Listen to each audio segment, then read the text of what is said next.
नमस्कार, रिवा 24 के ताजा तरीन अंक के साथ मैं शैलेंद्र। सबसे पहले प्रमुख खबरें। अष्टमी के चलते मां कालका मंदिर रानी तालाब में उमड़ी भक्तों की भारी भीड़। किया गया मां का सोने से 16 श्रृंगार। महिला ने जीभ काटकर देवी को चढ़ाया। 4 घंटे में जीभ वापस। पुलिस ने आधा सैकड़ा चोरियों के मामले में 4 लोगों को किया गिरफ्तार। लाखों का सामान बरामद। और दशहरा पर्व को लेकर तैयारियां जोरों पर। 61 फीट का जलेगा रावण। खबरें विस्तार से। रानी तालाब मंदिर में आज अष्टमी के दिन माता रानी का 16 श्रृंगार स्वर्ण आभूषणों से किया गया और महाआरती का आयोजन किया गया। मंदिर परिसर में माता रानी के दर्शन करने के लिए भारी तादाद में भक्तगण पहुंच रहे हैं। मंदिर के पुजारी ने बताया कि रानी तालाब मंदिर में अष्टमी और नवमी के दिन माता रानी का 16 श्रृंगार किया जाता है, जो सोने का होता है। वो गहने आज भी राजघरानों वाले ही चल रहे हैं, जो शुरू से चले आ रहे हैं। उन्होंने कहा कि आज लगभग 40 से 50 हजार भक्त आए हैं और अभी आते ही जा रहे हैं। दिन भर भक्तों का मंदिर में तांता लगा। महिलाएं, बच्चे, बूढ़े सभी माता की भक्ति में डूबे नजर आए। सुबह 4 बजे से ही रानी तालाब मंदिर में लाइन लग जाती है, जो रात 10 बजे तक चलती रहती है। इस दौरान सभी अपनी मनोकामना मांगते हैं, जो मां कालका पूरा करती हैं। आइए आपको लिए चलते हैं मां कालका के दरबार रानी तालाब।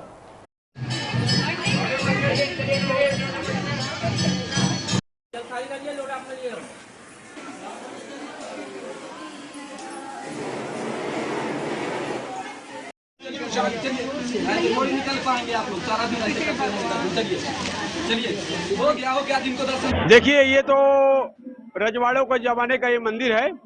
यहाँ जो है तो पहले रजवाड़ों द्वारा इसका संचालन किया जाता है, आज सरकार द्वारा इसका संचालन किया जाता है। इसमें साल में 2 बार नवरात्र लगती, कुमार और चैत में नवरात्र लगती है। आज जो है माई का 8वां दिन है, 8वां दिन है। आज महागौरी की विशेष पूजा हुई है, जिससे पूजा अर्चना के साथ जो है भगवती का आज माई का स्वर्ण का श्रृंगार है। आज जो माई 16 श्रृंगार हुआ है, ठीक, सोने से पूरा श्रृंगार माई का स्वर्ण श्रृंगार माना जाता है। और आज जो है जो भक्तों की यहाँ भीड़ देखी जा रही, तो लगभग 40-50 हजार पब्लिक के बीच में देखी जा रही है। और इतना तांता लगा हुआ सुबह से कि यहाँ फुर्सत नहीं मिली 1 मिनट को। खास आज जो माई का जो है सोने का श्रृंगार किया था, आज और कल 2 दिन, अष्टमी के दिन और नवमी के दिन सोने का पूरा श्रृंगार किया जाएगा। जो राजघराने का श्रृंगार आज भी चल रहा पुराने तत्व में, और किसी मंदिर का श्रृंगार नहीं बचा, लेकिन यहाँ का श्रृंगार आज भी है। आज महाअष्टमी होने के उपलक्ष्य में माता रानी का श्रृंगार किया गया है और इसीलिए पर्याप्त पुलिस बल और प्रशासनिक व्यवस्थाएं की गई थी। भीड़ थोड़ा अधिक हो रही है, इसलिए पर्याप्त प्रशासनिक व्यवस्थाएं की हैं ताकि दर्शनार्थी अच्छे से दर्शन लाभ ले सकें। और अलग अलग जगहों पर पुलिस भी तैनात है ताकि किसी प्रकार की कोई घटना ना हो। आर्थिक परेशानियों से परेशान नशे के आदी वृद्ध ने नदी में कूद कर दी अपनी जान। मामला निपनिया का बताया जा रहा है, जहां मोतीलाल साहू नामक वृद्ध जो नशे का आदी था, उन्होंने नदी में कूदकर अपनी जान दे दी। घटना के संबंध में उनके पुत्र अनिल साहू ने बताया कि उनके पिताजी नशे के आदी थे और काफी मात्रा में शराब पीते थे। घटना के दिन मौसी के लड़की के रमने के लिए मां ने पैसे मांगे। उन्होंने कहा कि उनके पास नहीं है। उसके बाद गुस्सा होकर घर से निकल गए और नदी में कूद गए। जब तक वो पहुंच पाते, पिताजी नदी में डूब चुके थे। ये 5वीं बार है जब उन्होंने आत्महत्या का प्रयास किया, लेकिन इस बार नहीं बचा पाए। पुलिस ने मृतक की तलाश शुरू कर दी है। हमने मृतक मोतीलाल साहू के पुत्र अनिल साहू से बात की। आपका? अनिल कुमार साहू। ये जो यहाँ नदी में कूदे हैं, कौन है आपके? पिताजी। क्या नाम है उनका? मोतीलाल साहू। क्या घटना क्या हुई? शाम को आए ठेला लेके 8:30 बजे, सामान उतारे, खाना वाना खाए। उसके बाद मम्मी बोली पैसा दे दो, मामा की लड़की की रमन था दशहरे में। तो बोले हमारे पास पैसा वैसा नहीं है, पिए खाए थे।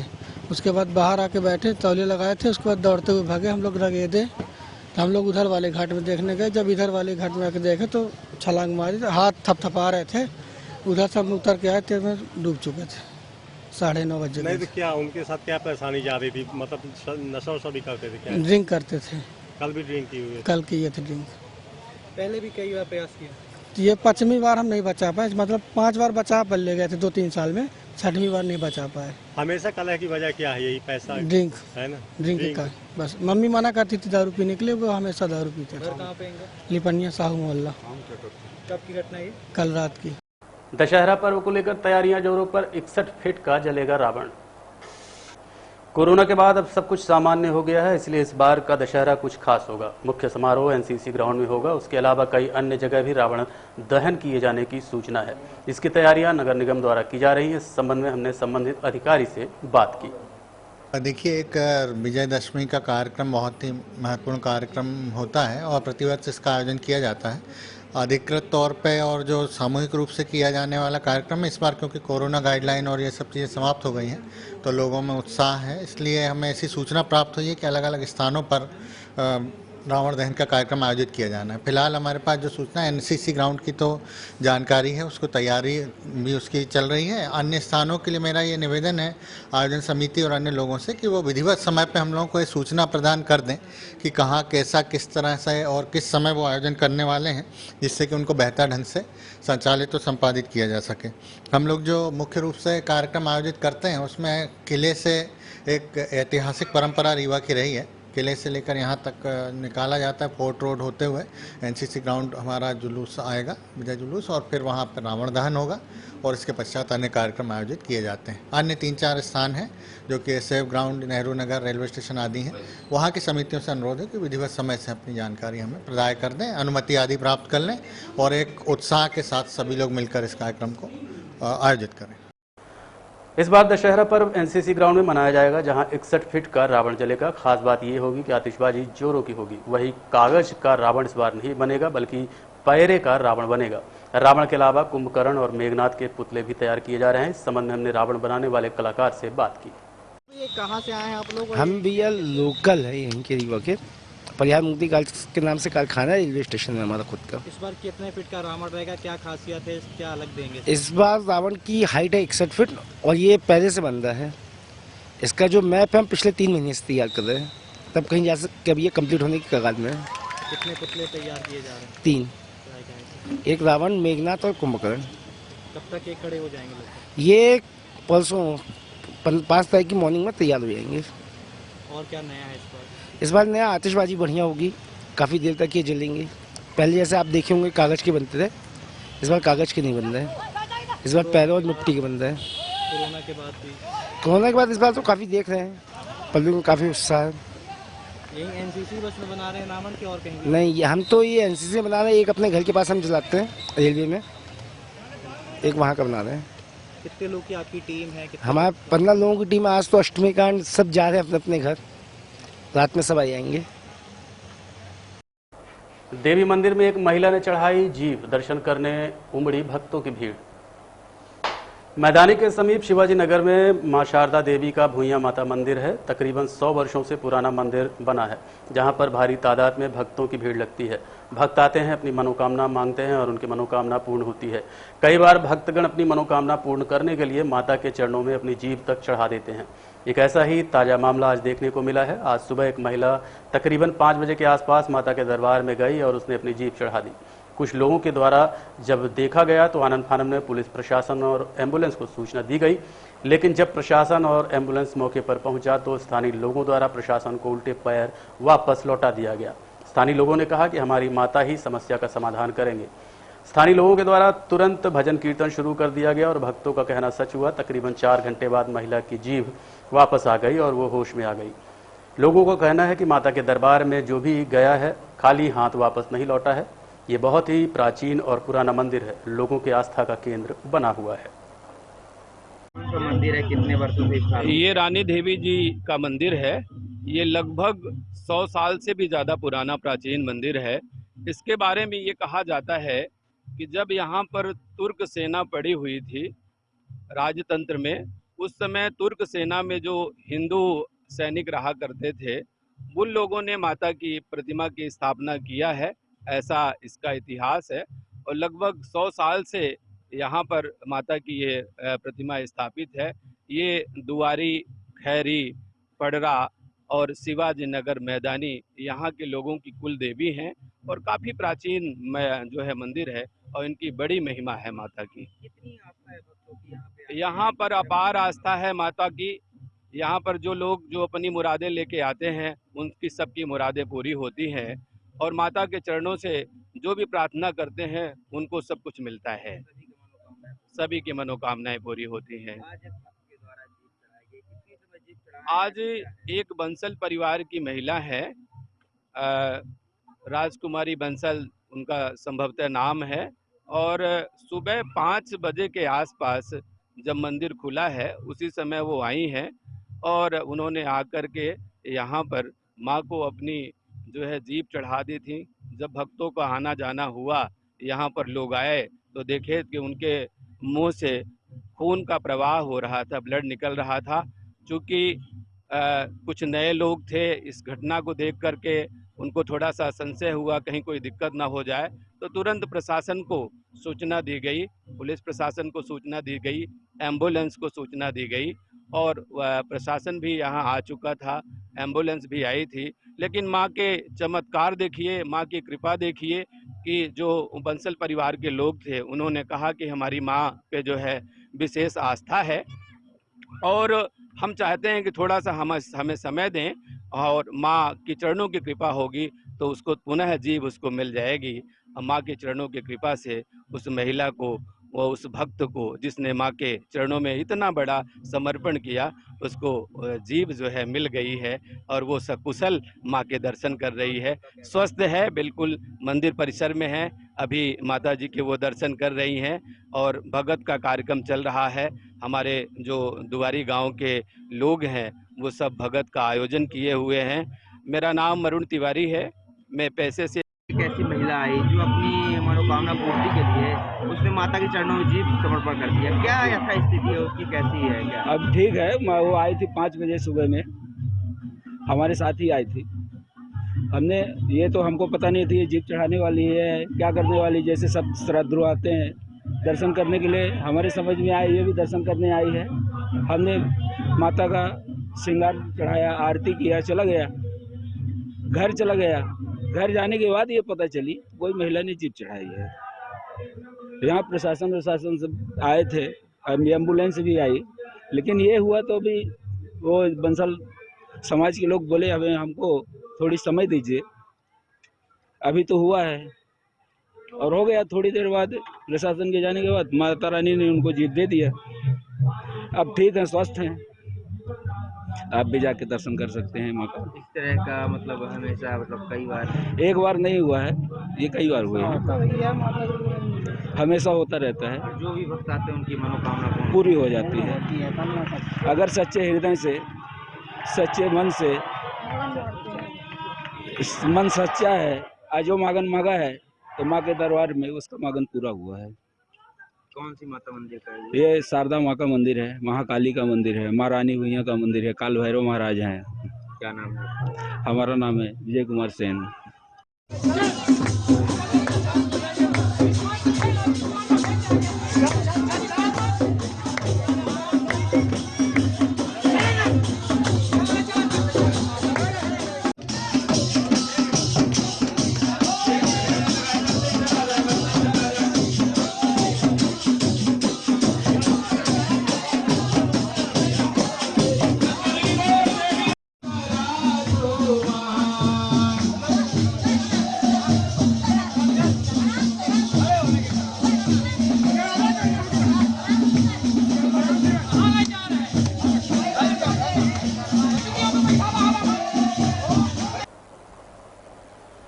नौ अक्टूबर को मनाया जाएगा जश्न ईद मिलादुन्नबी। इंतजामिया कमेटी ने पत्रकार वार्ता करके दी जानकारी। इस्लाम धर्म के आखिरी पैगंबर हजरत मोहम्मद के पैदाइश के मुबारक मौके पर जश्न ईद मिलादुन्नबी आगामी 9 अक्टूबर 2022 रविवार को मनाया जाएगा। इंतजामिया कमेटी ने प्रेस वार्ता करके बताया कि इस बार अंजुमन इस्लामिया स्कूल से जुलूस रवाना होगा, जो शहर के मस्जिदों के जुलूस को समेटते हुए अमहिया बड़ी दरगाह में पहुंचेगा, जहां लंगर के बाद जुलूस का समापन होगा।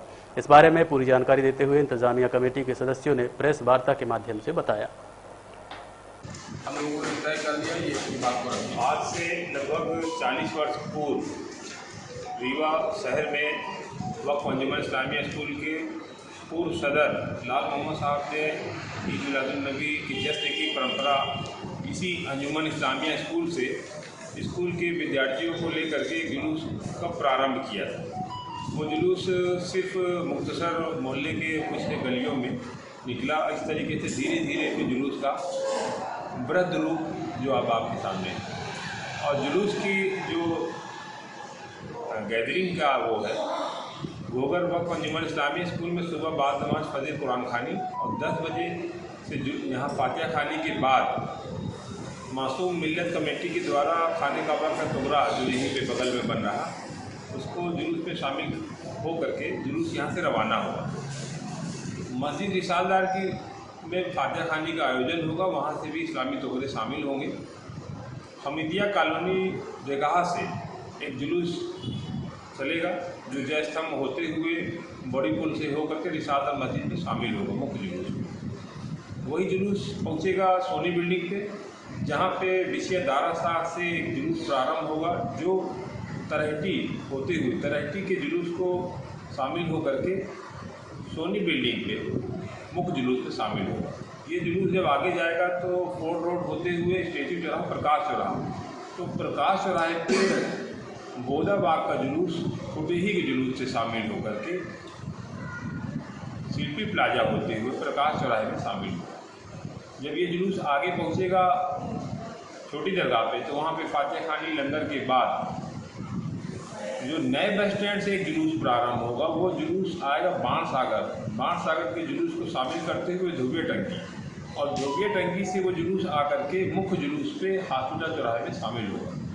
तत्पश्चात ये जो मुख्य जुलूस जो है ये बड़ी दरगाह पहुँचेगा, वहाँ फातिहा खानी लंगर, और इसके पश्चात वहाँ जुलूस का समापन होगा। जो बोधा बाग और कुटेही के लोग हैं वो बड़ी दरगाह से सीधे उस मार्ग से जाएंगे, और नए बस स्टैंड वाली भी सिरमौर चौराहे होते हुए इस तरह से वापसी घोघर के जुलूस की रहेगी। वो कला मंदिर होते हुए साईं मंदिर होते हुए वापस होगा। पहले ये देखा जाता रहा है कि जुलूस यहाँ इकट्ठा होता था, इसके बाद सोनी बिल्डिंग में एक जुलूस मिल के सीधे छोटी दरगाह में समाप्त होता था। इस बार जैसे धीरे धीरे कई स्थानों से जुलूस निकल रहा, इनके सब जो जुलूस निकल रहे हैं इसमें सबके जो प्रबंधन रहेंगे उनका तय कर दिया गया है कि ये लोग इनको कमांड करेंगे। सारी चीज़ पूर्व निर्धारित है। जो लोग यहाँ पास जुलूस का संचालन करते हैं, चाहे हमीदिया कॉलोनी हो, चाहे रिसालदार मस्जिद हो या कुटेही हो, सारे लोगों से रब्त रहता है। और ये ऐसा कहना अतिशयोक्ति नहीं होगी कि ये रूट मेरा प्रथम टाइम का है। ये पिछले लगभग हम यहाँ पे जब से अध्यक्ष हैं तब से इतने पॉइंट से जितने पॉइंट हमने आपको गिनाया उतनी जगह से जुलूस निकल रहा है और इसी तरह से चल रहा है। समय बता दीजिए कब निकलेगा, कहाँ पर कैसे पहुँचे? समय सर 10 बजे का निर्धारित है। यहाँ से 10 बजे फातिहा खानी के तत्पश्चात यहाँ से जुलूस रवाना हो। देख रेख कौन कर रहा है? क्योंकि इतने लोगों की गैदरिंग, संपूर्ण लोगों की यहाँ पास एक बार में संभव नहीं हो सकती, और अलग अलग क्षेत्र से जुलूस आ रहा, तो उस तरीके से हम लोगों ने बैठकों के माध्यम से संचालित करते हैं कि आपको यहाँ पे मिलना है, आपको यहाँ पे मिलना है। और सारे लोग जो लोग वहाँ के जो वो रहते हैं इंतजाम कार जिस जगह के, उनसे कनेक्ट रहता है। इसमें जैसे आपने पूछा कि देख रेख के लिए, तो श्रीमान मैं ये बताना चाहता हूँ कि संचालन समिति है, और समिति में हमारे सरपरस्त कमेटी के लोग हैं जो हमारे बुजुर्ग लोग हैं। संचालन समिति में हमारे युवा साथी हैं, और संचालन में वही सब लोग जो लोग जहाँ जिस जगह के इंतजाम कार है। पार्षद के ऊपर दर्ज मुकदमे को लेकर कांग्रेस कार्यकर्ताओं ने एसपी को ज्ञापन सौंपा है। कहा दर्ज मुकदमा वापस लें वरना करेंगे आंदोलन। पिछले दिनों क्षेत्र में हो रही अवैध मादक पदार्थों की बिक्री और अपराधियों पर अंकुश न लगाने के चलते मनगमा थाने का कांग्रेस पार्टी द्वारा घेराव किया गया था। इस दौरान कांग्रेस पार्टी के पार्षद अरविंद मिश्रा द्वारा कुछ आपत्तिजनक शब्दों का प्रयोग करते हुए थाना प्रभारी को निशाना बनाया गया था, जिसके बाद थाना प्रभारी की शिकायत पर मनगमा थाने में पार्षद अरविंद मिश्रा के खिलाफ मामला दर्ज किया गया। उक्त मामला दर्ज होने के बाद कांग्रेस पार्टी ने पुलिस अधीक्षक को ज्ञापन सौंपते हुए 10 दिन के अंदर मामले की जांच कर पार्षद के ऊपर दर्ज मामले को समाप्त करने की मांग की है। कांग्रेसियों ने कहा कि बिना जांच पड़ताल में झूठा मुकदमा पंजीबद्ध किया गया, और अगर 10 दिन के अंदर मामले में खात्मा नहीं किया गया तो मनगमा थाने के साथ पूरे जिले में आंदोलन करने के लिए कांग्रेस पार्टी बाध्य होगी, जिसकी संपूर्ण जिम्मेदारी प्रशासन की होगी। के खिलाफ वहाँ के थानेदार महोदय ने मुकदमा कायम किया कि मुझे गाली दी। भाई गाली दी कि क्या किया, ये तो पूरे भाषण में सबने पुलिस की आरती उतारने हम नहीं गए थे, हम तो पुलिस को कोसने ही गए थे। हर किसी ने ठीक है अपने अपने से होता, कोई इस तरह की अभद्र वादा किसी ने किया, लेकिन हमारे कार्यकर्ताओं को हम लोगों को डराने के लिए उनने एक मुकदमा झूठा कायम किया अरविंद मिश्रा की। उसके खिलाफ अभी हम लोगों ने एसपी साहब को ज्ञापन दिया है। एसपी साहब ने कहा भी है कि भाई हम लोग जांच करा के इसको वापस करेंगे। अगर एसपी साहब वापस नहीं कराते उसको, आगे 10 दिन बाद पूरे जिले में कांग्रेस के कार्यकर्ता मनगमा थाना को घेरेंगे, पूरे जिले के थानों को घेरेंगे। थाना प्रभारी कौन है? थाना एपी पटेल एपी पटेल जी हैं। उसमें इस मुद्दे को लेकर आप घेराव किए? घेराव, चोरी, अपराध जो बढ़ रहा, नशा 4 सूत्री है, उसको दे दो एक तो। 4 सूत्री मांगों को लेके हमने धरना प्रदर्शन घेराव किया था। उसके मामले में चोरी है, अपराध है जो बढ़ रहा है, लूट, अवैध मादक पदार्थ और आवारा मवेशी, आवारा पशुओं के कारण जो किसानों का नुकसान होता है, जो आए दिन रोड पे एक्सीडेंट होता है, इसके चलते हम लोगों ने उसमें धरना प्रदर्शन का आयोजन किया था। नाकाम है ही है। अब वो अपनी नाकामी छुपाने के लिए हमारे कार्यकर्ताओं के ऊपर मुकदमा कायम करेंगे, टेरर पैदा करेंगे, हम थाने का घेराव न करें। तो हम तो लोकतांत्रिक तरीके से पूरी तरह से घेरेंगे। अभी मनगमा को फिर घेरेंगे, पूरे जिले के थाने को घेरेंगे। मंच में जिस तरह बोला गया, क्या शोभनीय था? मंच में जिस प्रकार ऐसी कोई भाषा बोली नहीं जाती मंच में। अब मंच में हम आरती उतारने तो जाते नहीं, सम्मान करने, विरोध करने ही जाते हैं। वे पूरा थाना खा लिया, अपने पूरी चोरी करा लिया, अपने आप शामिल हो चोरों से, ये तो भाषा उपयोगी होगी। ये तो लोकतांत्रिक तरीके का विरोध है। ये तो हम लोग विरोधी नेताओं को भी कहते हैं, मंत्री को, मुख्यमंत्री को भी कहते हैं कि सब बेच लिया शिवराज सिंह ने, सब बेच लिया राजेंद्र शुक्ला ने, पूरा रीवा खा लिया। तो ये तो राजनीतिक विरोध होगा ही लोकतांत्रिक तरीके। और हम लोग आज एसपी साहब से एक ज्ञापन देने आए थे कि पिछले 30 सितंबर को हम लोगों ने स्थानीय जन समस्याओं को लेकर मनगमा थाने का घेराव किया था। और थाने के घेराव के बाद हमारे कांग्रेस पार्टी के पार्षद के ऊपर मुकदमा पंजीबद्ध कर दिया गया। मेरा ये कहना है कि भारतीय जनता पार्टी की सरकार के पाप को छिपाने के लिए मनगमा पुलिस का इस्तेमाल किया जा रहा है। और मनगमा के जो थाना प्रभारी और वहाँ की पुलिस है, उसने एक नया पाप करके कांग्रेस पार्टी के पार्षद के ऊपर मुकदमा पंजीबद्ध किया है, जिसके संबंध में हम लोगों ने ज्ञापन दिया एसपी साहब को। और एसपी साहब से ये आश्वासन मिला है कि हम जांच कराएंगे और मामले पर कार्यवाही करेंगे और समाप्त कराएंगे। और हम लोगों ने इस बात का भी अल्टीमेटम दिया है कि अगर पुलिस अधीक्षक महोदय इस पर समुचित कार्यवाही नहीं करते हैं तो कांग्रेस पार्टी का एक एक कार्यकर्ता अपने पार्षद अरविंद मिश्रा के साथ है और पूरी ताकत से सड़क से लेकर हर जगह तक संघर्ष करने के लिए तैयार है और संघर्ष करेंगे। ना हम लोगों से कोई उनसे लेना देना है, वो अपना काम करें। लेकिन मनगमा थाना एक ऐसा थाना, विवादित थाना रहा है। वहाँ चाहे जो आए, वहाँ दो नेताओं के इशारे पे वो थाना चलता है। और उन्हीं नेताओं से, भारतीय जनता पार्टी के नेताओं के इशारे पर ही टीआई और वहाँ के जो पुलिस वाले सरेआम वहाँ रिश्वत मांगी जाती है। कोई इनके सामने की नहीं, इसके पहले भी जो लोग रह चुके हैं। और हम सब लोग अब आज तो एसपी से मिलने आए थे, हम सारे लोग अगर कभी इनसे अगर मदद के लिए अगर आदमी बोले कि कर दीजिए तो अच्छा जवाब नहीं रहता। इसके पहले भी जो टीआई रह चुके हैं। तो हम लोग इसलिए आज एसपी साहब के पास आए थे कि जो ये मादक पदार्थ और कोरे 100 और नशे की दवाइयाँ बिक रही हैं, तो कम से कम सरकार से एसपी साहब बोले और ये सब बंद होनी चाहिए। हमारे पार्षद हैं और आपके ऊपर भाषण हम सभी लोग ने दिया है और स्वाभाविक है, हम विपक्ष के हैं तो हम भारतीय जनता पार्टी के बारे में बोलेंगे ही बोलेंगे। मैंने भी स्पीच दी, हमारे अध्यक्ष जी ने भी दिया, हमारे शहर अध्यक्ष जी ने भी दिया, पार्षद जी ने भी दिया। वे वजह राजनीतिक द्वेष के कारण और आपके ऊपर मुकदमा लगाया गया है। और मैं मीडिया के माध्यम से ये मांग करना चाहती हूँ। पुलिस ने किया आधा सैकड़ा चोरियों का खुलासा, प्रेस कॉन्फ्रेंस के माध्यम से दी जानकारी। रीवा जिले में लंबे समय से चोरी की घटनाओं में इजाफा हुआ है। शायद ही ऐसा कोई दिन होगा जिस दिन चोरी की घटनाएं घटित न हो। 30 थाना क्षेत्रों के बीच में लगभग प्रतिदिन 1 दर्जन चोरी की घटनाएं आती हैं, जिससे लोग भयभीत हैं। वहीं पुलिस के लिए बदमाश चुनौती बने हुए थे। कंट्रोल रूम में पुलिस ने आधा सैकड़ा चोरियों का खुलासा किया है, जिसमें 4 आरोपियों को गिरफ्तार किया गया है। ये आरोपी गोड गिरोह के बताए जा रहे हैं। उक्त आरोपियों ने विश्वविद्यालय, मऊगंज, सिमरिया, समानगुड़, गोविंदगढ़, चुरहटा और सतना जिले में चोरी की वारदातों को कबूल किया है। बताया जाता है कि आरोपियों से पुलिस ने सोने चांदी के जेवर और नकदी बरामद की है। लगातार क्षेत्र में हो रही चोरियों से पुलिस की जमकर छीछालेदर हो रही थी, जिसके लिए एक टीम गठित की गई थी, जो अतिरिक्त पुलिस अधीक्षक मऊगंज के नेतृत्व में कार्य कर रही थी। मुखबिर की सूचना पर पुलिस ने एक आरोपी को गिरफ्तार किया, जिससे सघनता से पूछताछ पर आधा सैकड़ा चोरियों का खुलासा हुआ है।